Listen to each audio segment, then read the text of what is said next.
నమస్తే, welcome to Leo. Raj Kasireddy ఇప్పుడు లిక్కర్కి సంబంధించినటువంటి స్కామ్లో ప్రధాన నిందితుడు అంటూ A2 చెప్పాడు. అది ఎవరంటే విజయసాయిరెడ్డి గారు కసిరెడ్డి గురించి చెప్పాడు. అయితే A2 అంటేనే ఖచ్చితంగా ఒక క్రిమినల్ మైండ్ ఉన్నటువంటి వ్యక్తి అని చెప్పుకోవచ్చు. ఒక క్రిమినల్ ఇంకో క్రిమినల్ గురించి చెప్తున్నాడంటే ఈ క్రిమినల్ ఇంకెంత పెద్ద క్రిమినల్ అనే దానిపైన చర్చ మాత్రం నడుస్తూ వస్తుంది. అయితే ఏదైతే కసిరెడ్డి రాజ్ ఎవరైతే ఉన్నారో దాదాపు కొద్ది రోజుల క్రితం నుంచి కూడా పరారీలో ఉన్నాడని చెప్పుకోవాలి.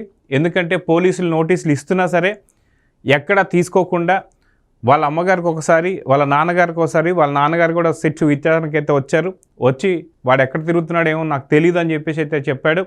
అది కాకుండా ఇంకా ఎన్నెన్నో డ్రామాలు మాత్రం ఆడుతూ వస్తున్నాడు రాజ్ కసిరెడ్డి.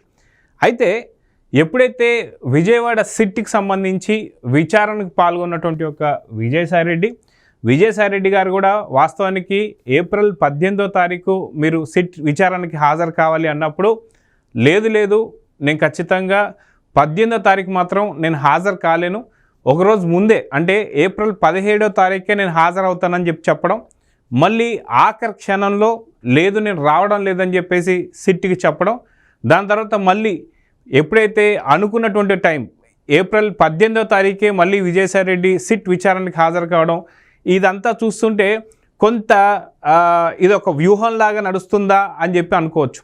ఎందుకు అంటే ఖచ్చితంగా ఏప్రిల్ 18వ తారీఖు మిథున్ రెడ్డి, కసిరెడ్డి వీళ్ళతో పాటు మిగతా డిస్టిలరీకి సంబంధించినటువంటి ఒక ఓనర్స్ అందరినీ కూర్చోబెట్టి అదే మీటింగ్లోనే విజయసాయిరెడ్డి కూడా కూర్చోబెట్టి అందరినీ ఒకేసారి ప్రశ్నల వర్షం కురిపించి తర్వాత సమాధానాలు రాబట్టాలనేటువంటి ప్లాన్లో సిట్ ఉండగా వీళ్ళ వ్యూహానికి దెబ్బ కొట్టారు విజయసాయిరెడ్డి కావచ్చు, అదేవిధంగా కసిరెడ్డి కావచ్చు, అదేవిధంగా మిథున్ రెడ్డి కావచ్చు. మిథున్ రెడ్డి లేదు ఖచ్చితంగా నేను కోర్టులో ఈ ఒక పిటిషన్ వేశాను అని చెప్పేసి తప్పించుకోవడం ఒక ఎత్తు అయితే, ఖచ్చితంగా 18వ తారీఖే వస్తాడు మిథున్ రెడ్డితో పాటు అందరినీ కూర్చోబెడితే ఒకేసారి దొరికిపోతామని చెప్పి ఒకరోజు ముందు వస్తానని చెప్పాడు విజయసాయిరెడ్డి. కానీ అనుకోకుండా మిథున్ రెడ్డి 18వ తారీఖు రావటం లేదని తెలిసిన తర్వాత ఆఖరి క్షణంలో విజయవాడ నోవోటెల్ హోటల్లో దిగడం, అక్కడ కొంతమంది వైసీపీకి సంబంధించిన నేతలతో కలవడం, దాని తర్వాత అనుకోకుండా ఇచ్చినటువంటి ఒక డేట్ ఏదైతే ఉందో ఏప్రిల్ 18వ తారీఖు, అదే డేట్లో విజయసాయిరెడ్డి వచ్చాడు. వాస్తవానికి విజయసాయిరెడ్డి ముందు 17వ తారీఖు వస్తానని చెప్పడంలో కారణం ఏంటి అంటే మిథున్ రెడ్డి, కసిరెడ్డి, అదేవిధంగా విజయసాయిరెడ్డి మిగతా డిస్టిలరీ ఓనర్స్ ఎవరైతే ఉన్నారో అందరినీ కూర్చోబెడితే ఒకేసారి బుక్ అవుతామని చెప్పి. వాస్తవానికి ఇక్కడ వైసీపీకి సంబంధించి, జగన్కి సంబంధించి, వైసీపీ పార్టీకి సంబంధించి ఒక వ్యూహం అయితే నడుస్తుంటుంది. ఏంటి అంటే చట్టంలో ఉండేటువంటి ఒక కొన్ని నొసుగుల్ని పట్టుకొని ఏ కేసు అయినా సరే దాని సుదీర్ఘ విచారణ అంటే దాన్ని కాలయాపన చేస్తానికి కొన్ని ఏమంటారు చిన్న లింకులు, లిటిగేషన్లు, దీంతో వీళ్ళకి సంబంధాలున్నాయి, వాళ్ళకి సంబంధాలున్నాయి, మళ్ళీ వాళ్ళని విచారణ చేయాలి, దాంతో వీళ్ళని విచారణ చేయాలి, ఇలాంటివన్నీ కూడా పెట్టి ఆ యొక్క కేసు ఇప్పటిలోనే క్లోజ్ కాకుండా చేసేటువంటి ప్రయత్నాలు వైసీపీ ప్రతి ఒక్క కేసులో మనం చూస్తూ వస్తున్నాం. అటు వివేకానంద రెడ్డి గారి కేసులో కావచ్చు, మిగతా కేసుల్లో కావచ్చు. అదే రకంగా చూసుకుంటే మనకు సంబంధించి జగన్ అక్రమ ఆస్తుల కేసుల్లో కూడా కావచ్చు, ఎంతోమందికి సంబంధించి డిశ్చార్జ్ పిటిషన్లు వేస్తూ వస్తున్నారు. దాదాపు 128, 130 డిశ్చార్జ్ పిటిషన్లు చూసాం. ఇవన్నీ ఎందుకు అంటే వాళ్ళ పిటిషన్ వేసిన తర్వాత మళ్ళీ వాళ్ళ గురించి ఎంక్వైరీ చేయాలి, దాని తర్వాత ఇక్కడికి రావాలి. సో అప్పట్లో తేలేదు కాదు. ఎందుకంటే జగన్ మనం చూస్తున్న దాదాపు 12 నుంచి 13 సంవత్సరాల నుంచి బెయిల్ పైన నడుస్తూ వస్తున్నాడు. సేమ్ అదే వ్యూహంలోనే అయితే వైసీపీకి సంబంధించి జగన్మోహన్ రెడ్డి ఏదైతే చట్టంలో ఉండే నొసుగులు ఏవైతే ఉంటాయో ప్రతి ఒక్కటి పట్టుకొని ఏ కేసు కూడా తేల్చకుండా చేయడమే జగన్ వ్యూహం. ఎందుకు ఈ మాట అంటున్నాను అంటే ఖచ్చితంగా మనం చూసుకుంటే జల్పల్లి శ్రీనివాస్, అదే కోడికత్తి శ్రీనివాస్ దాదాపు తన మీద దాడి చేశారని చెప్పి అప్పుడెప్పుడో ఏదైతే ఎన్నికలకు ముందు 2019కి ముందు జరిగినటువంటి ఈ ఇన్సిడెంట్ ఇప్పటిదాకా కనీసం అక్కడ ఒక సాక్షిగా వెళ్ళి నాకు జరిగింది, అవును జల్పల్లి శ్రీనివాసే చేశాడు లేదా జల్పల్లి శ్రీనివాస్ చేయలేదు అంటే ఒక దళిత యువకుడిని అక్కడితో అయిపోతుంది. కానీ ఇప్పటిదాకా వెళ్లకుండా ఎందుకు కాలయాపన చేస్తున్నాడు? అవే కాకుండా మిగతా కేసుల్లో కూడా దాదాపు త్రిపులర్ గారు చెప్పినట్టు 3000 పైచిలకు వాయిదాలకి అటెండ్ అవ్వలేదు వైఎస్ జగన్. అంటే ఏంటి అంటే ఖచ్చితంగా చట్టంలో ఉండేటువంటి కొన్ని నొసుగులు ఏవైతే ఉన్నాయో వాటిని పట్టుకొని ఏ కేసు కూడా ఒక కొలిక్కి రాకుండా తీసుకొచ్చేటువంటి ఒక దాంట్లో 100% నేర్పరి జగన్ అని చెప్పేసి అయితే అనుకోవచ్చు. అయితే విజయసాయి రెడ్డి కూడా ఇప్పుడు ఈ లిక్కర్ స్కామ్లో కావచ్చు, రాబోతున్న మిగతా స్కామ్స్ అన్నిటిలో కూడా మనం దొరకకుండా ఉండాలి అంటే చేయగలిగింది ఇదే. నేను కాదు దొంగ, వాడు దొంగ, వాడు కాదు వాడు దొంగ, వాడు అంటే ఇతన్ని నిరూపించాలి, తర్వాత పక్కన వాడి ఏ బిని నిరూపించాలి, సి డి అట్లా జెడ్ దాకా పోల్చుకునేసరికి అసలు ఎవడోడు ఏ నేరం చేశాడని చెప్పి తెలుసుకునేసరికి పూర్తిగా 20 ఏళ్ళు పట్టవచ్చు, 30 ఏళ్ళు పట్టవచ్చు, 50 ఏళ్ళు పట్టవచ్చు. సో ఇప్పటికీ కూడా ఏదైతే క్విట్ ప్రోకోకు సంబంధించి ఇంకా ఎందుకని ఒక కొలిక్కి రావడం లేదు అంటే దానికి సంబంధించిన ఒకటే కారణం, దాదాపు 128 పైచలు కంటే 130 పైన డిశ్చార్జ్ పిటిషన్లు ఎందుకు వేస్తున్నారంటే కాలయాపన. ఎందుకని వైఎస్ వివేకానంద రెడ్డి గారి హత్య కేసులో దాదాపు సిట్కి సంబంధించి ఏదైతే సిబిఐకి సంబంధించి వాళ్ళు 13 లక్షల పేజీలకు ఉన్నటువంటిది ఇచ్చారు. కానీ ఇప్పుడు ఏం చేస్తున్నారు, రోజుకు ఒక 500 పేజీలు తీస్తున్నారు. ఎందుకనంటే బికాజ్ ఆఫ్ అదొక నొసుగులు పట్టుకొని ప్రతి కేసును కూడా లాగడానికి ఇదొక పెద్ద వ్యూహం కింద మారారు. అయితే అందరూ ఏమనుకుంటున్నారంటే ఖచ్చితంగా విజయసాయి రెడ్డి అప్రూవర్గా మారిపోయాడు అని చెప్పేసి అనుకున్నారు. నిజంగా విజయసాయి రెడ్డి అప్రూవర్గా మారిపోయి ఉంటే చేయాల్సినటువంటి పని ఏంటిది, ఫస్ట్ పెద్ద తలక ఎవరైతే ఉన్నారో వాళ్ళ గురించి చెబితే పూర్తి కేసు సాల్వ్ అయిపోతుంది. కానీ మనం చూసాం ఏదైతే విజయసాయి రెడ్డి ఫస్ట్ ఏదైతే తన పార్టీకి రాజీనామా చేస్తూనే మిగతా తన రాజ్యసభ్యత్వానికి కూడా రాజీనామా చేస్తున్నానని చెప్పడం ఒక వ్యూహం. అదే వ్యూహంలో ఆ రోజు గుండెపోటని ఎందుకు చెప్పారన్నప్పుడు నేను చెప్పలేదు, అక్కడ అవినాష్తో ఎవరో చెప్పించారు అందుకని నేను చెప్పాను చెప్పేసాను. అక్కడ అవినాష్ని పట్టుకోవాలా, అవినాష్ ఇంకెవరో అన్నప్పుడు ఇంకే వ్యక్తి, అక్కడ ఒక క్వశ్చన్ మార్క్. అక్కడ వైఎస్ జగన్ గురించి చెప్పలేదు.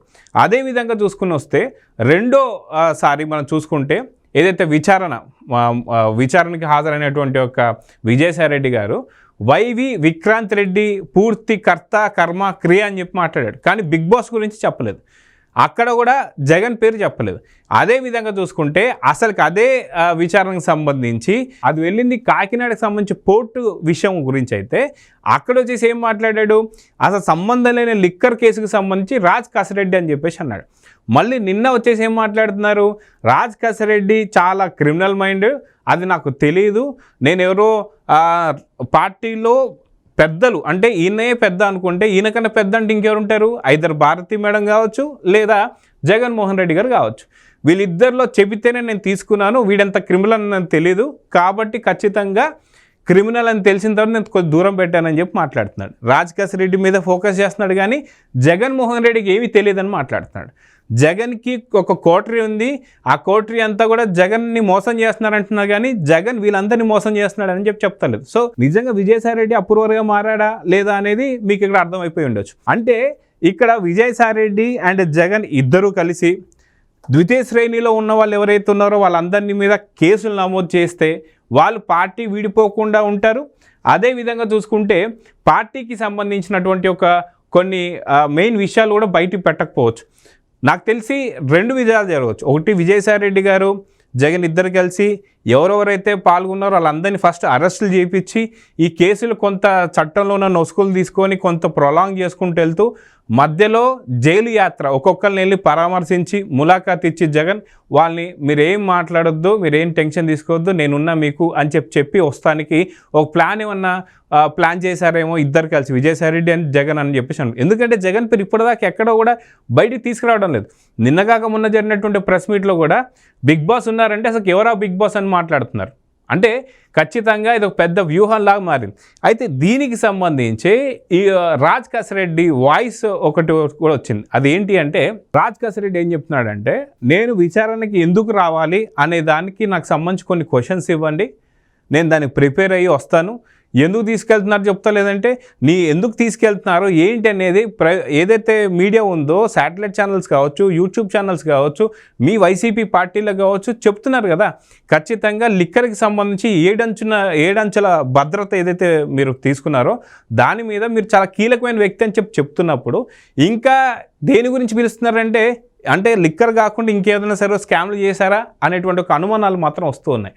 ఇక్కడ దీని గురించి పోలీసులకి దొరకకుండా దొంగ పోలీసు ఆడుతున్నటువంటి ఒక రాజ్ కసిరెడ్డి ఎవరైతే ఉన్నారో ఆయన ఏదైతే విజయసాయి రెడ్డి గారు ప్రెస్ మీట్ పెట్టినటువంటి ఒక ప్రెస్ మీట్ చూసి ఆ ప్రెస్ మీట్ చూసి ఖచ్చితంగా విజయసాయి రెడ్డి చేసినటువంటి ఒక అక్రమాలు అతి తొందరలో నేను బయట పెడతాను, ఎందుకంటే ఇప్పుడు కోర్టు పరిధిలో ఇది ఉంది కాబట్టి నేను విజయసాయి రెడ్డి గురించి మాట్లాడలేనని చెప్పేసి అంటున్నారు.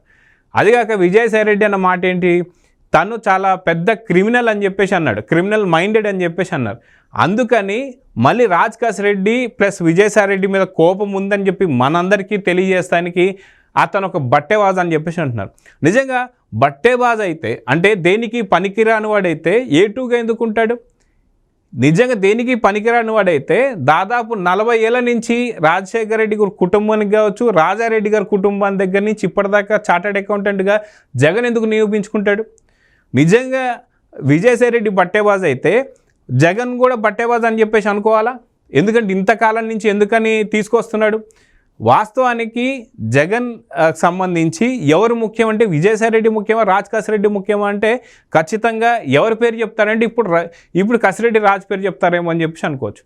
కానీ ఏపీ ప్రజలు ఇవన్నీ చూసిన తర్వాత, ఇవన్నీ విన్న తర్వాత వాళ్ళు అంటున్న ఒక మాట ఏంటంటే, ఎవరు బట్టేవాజో ఎవరు ఇంకొకటో మాకు సంబంధం లేదు. దాదాపు అతి తొందరలో మీకు ఒక వీడియో ద్వారా వైసీపీ 2019 నుంచి 24 దాకా జరిగినటువంటి ఒక వాళ్ళ హయాంలో అన్ని స్కాములు కలిపి, ఒక్కొక్క స్కామ్ గురించి మాట్లాడితే మనకి పెద్దగా అర్థం కాదు, అన్ని స్కాములు కలిపి అతి తొందరలో ఒక వీడియో కూడా రాబోతుంది. అదేంటి అంటే 20 లక్షల కోట్లు స్కామ్ జరిగిందని చెప్పి, ఒకటి కాదు రెండు కాదు 20 లక్షల కోట్ల స్కామ్ జరిగిందని విత్ ఆధారాలతో పాటు మా ఛానల్కి సంబంధించిన ఒక జర్నలిస్ట్తో ఒక వీడియో అయితే జరగబోతుంది. ఖచ్చితంగా దాని మీద చూద్దాం. కాకపోతే ఇప్పుడు ఏపీ ప్రజలు అంటున్న మాట ఏంటి అంటే, దాదాపు 20 లక్షల కోట్లు అంటే ఎన్ని పోలవరాలు అయిపోతాయండి, ఎన్ని అమరావతిలు అవుతాయండి? రాష్ట్రం నిజంగా హైదరాబాద్ కన్నా మించి అవదా? నిజంగా ఏదైతే ఒక ఫారెన్ కంట్రీలాగా చూపిస్తానికి 20 లక్షల కోట్లు ఎంత దోహదపడతాయండి? సో వీటన్నిటినీ కూడా తిరిగి ఇస్తానికి ఇది ఓన్లీ స్కాములు మాత్రమే. ఇది కాకుండా చేసినటువంటి అప్పులు 10 లక్షల కోట్లు, అది వేరు. దాదాపు 30 నుంచి 35 లక్షల కోట్లు ఒకవేళ రాష్ట్రానికి వాళ్ళు తిరిగి ఇచ్చేస్తే రాష్ట్రం ఏ రేంజ్లో డెవలప్ కాబోతుంది? అయితే ఇక్కడ అంటాడు ఇతను చాలా పెద్ద క్రిమినల్ మైండ్ అంటాడు విజయసాయి రెడ్డి కసిరెడ్డి రాజ్ని. కసిరెడ్డి రాజు ఏమంటాడు, లేదు పెద్ద బట్టేబాజ్ అంటాడు. అంటే వీళ్ళిద్దరు కలిసి జగన్ని మోసం చేస్తున్నారా, లేదా జగన్ అండ్ విజయసాయి రెడ్డి కలిపి అక్కడ కసిరెడ్డిని మోసం చేస్తున్నారా? మొత్తానికి ఎవరు మోసం చేసినా సరే ఏపీ ప్రజలు ఎంత మోసపోయారు అంటే దాదాపు 35 లక్షల కోట్లు. సో 100కి 100% దీని మీద మాత్రం ఏపీ ప్రజలు చాలా సీరియస్గా ఉన్నారు. రేపో మాపో ఖచ్చితంగా దీనిపైన వీళ్ళకై విచారణకు వచ్చి వీళ్ళన్నీ కూడా ఒప్పేసుకోవాలని చెప్పి అయితే కోరుకుంటున్నారు. ఖచ్చితంగా వీళ్ళు ఒప్పుకోకపోతే మటుకు సో ఖచ్చితంగా ప్రజలు మాత్రం ఆగ్రహానికైతే లోను కాబోతున్నారు. ఎందుకంటే వాళ్ళు తినేటువంటి కూడు మీరు లాగేసుకున్నారు, వాళ్ళు కట్టుకునే గుడ్డ లాగేసుకున్నారు, వాళ్ళు అనుకున్నటువంటి కళల్ని మీరు లాగేస్తున్నారు. సో ఈ టైంలో ఖచ్చితంగా వైసీపీ పార్టీ వాళ్ళు చాలా మంచి పార్టీ అని చెప్పుకోవాలి అంటే మనకు ఖచ్చితంగా ఏదైతే అక్రమాలలో కావచ్చు, అప్పులలో కావచ్చు, తీసుకున్నవన్నీ కూడా తిరిగి ఇచ్చేస్తే మనకు వైసీపీ పార్టీకి ఒక మంచి పేరు వస్తుందని చెప్పేసి అయితే అంటున్నారు. వాస్తవానికి వాళ్ళు 11 స్థానాలకి వాళ్ళు పరిమితమైనా సరే వచ్చే ఎన్నికలు అయితే 2029 ఉందో ఆ ఎన్నికల్లో కనీసం ఇంకొక 10 సీట్లు పెంచుకోవాలంటే మనకు ఖచ్చితంగా వాళ్ళకే వాళ్ళు తీసుకున్నది కావచ్చు, వాళ్ళు తినింది కావచ్చు, వాళ్ళ అక్రమాలు కావచ్చు, వాళ్ళ అప్పులు చేసి వాళ్ళు దాచుకున్నది కావచ్చు, ఇవన్నీ కూడా తిరిగి రిటర్న్ ఇవ్వాలని అయితే ఏపీ ప్రజలు కోరుకుంటున్నారు. ఖచ్చితంగా వైసీపీ నేతలు ఎవరైతే ఉన్నారో ఎవరు బట్టేబాజ్ అయితే ఇంకొకరు ఎవరైతే వాళ్ళు తిట్టుకోవడంతో అదేం సమస్యకి పరిష్కారం కాదు. కాబట్టి వీళ్ళంతా తినింది ఏదైతే ఉందో ఆ తినింది మొత్తం కూడా బయట పెట్టాలని అయితే కోరుతున్నారు. సో చూద్దాం మొత్తానికి తిరిగి ఇస్తారా లేదా బట్టేబాజ్ అని చెప్పేసి అన్నందుకు విజయసాయి రెడ్డి ఇంకో కౌంటర్ ఇస్తాడా లేదో వాళ్ళిద్దరి మధ్యన సమస్య కాదు ఇది. వాళ్ళు తిన్న ప్రతి ఒక్క రూపాయి ఏపీ ప్రజలది కాబట్టి ఏపీ ప్రజలు దీని మీద స్పందిస్తున్నారు, చాలా గట్టిగా సీరియస్ కూడా అవుతున్నారు. చూద్దాం ఏం జరగబోతుందో. నమస్తే. Please subscribe to Leo news for more videos.